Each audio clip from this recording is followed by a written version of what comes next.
What is must-see TV, the one game, if you could only watch one game this weekend? Chiefs versus Steelers. I'm fascinated by Mahomes. The Steelers beat the Chiefs 3 times in a row, and each time Alex Smith just could not get it going. Like, it was dink and dunk, and they didn't have the big shot to Tyreek. The Steelers own the Chiefs in recent history, and yet they have this giant X factor with a quarterback that can stretch the field.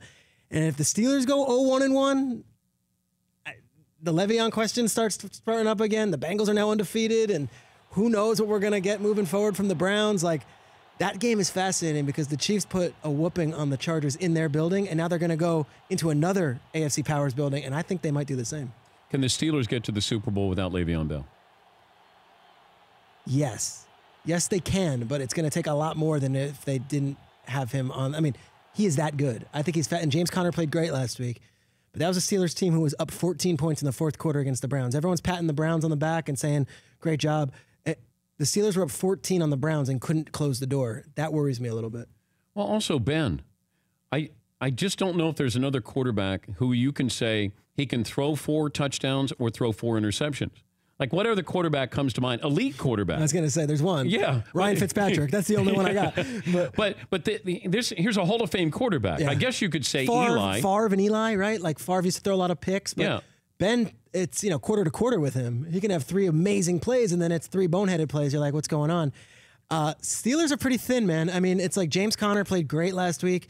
Juju played well, and Antonio Brown played well. But if you look offense and defense, aside from maybe Cam Hayward and a couple other guys on that D, their roster is not bustling with young talent. It's like they're waiting for guys to step up. Steelers-Chiefs this week is a very interesting game. Chiefs have been embarrassed by the Steelers. I want to see if they can return the favor. And also, you have tweeted out already that we should be jumping on the Bengals bandwagon. Yeah. If it was the 2-0 Ravens, then we would be shouting from the mountaintops that they're back and a playoff Super Bowl contender.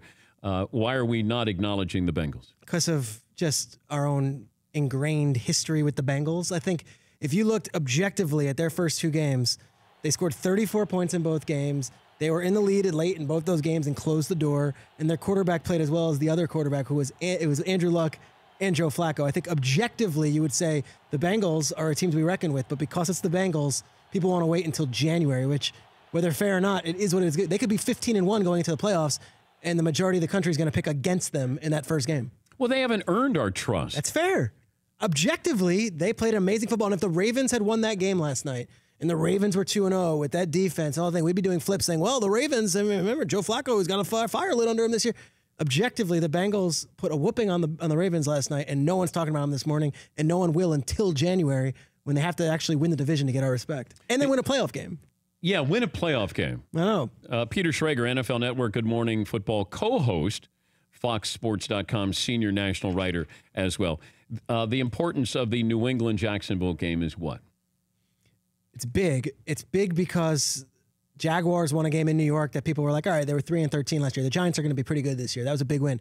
But this one is the first game in conference, and it's against the guys that beat you, and it kind of sets the tone. If you go 2-0 beating the Giants in New York and you beat the Patriots, I think it's a message to the rest of the league.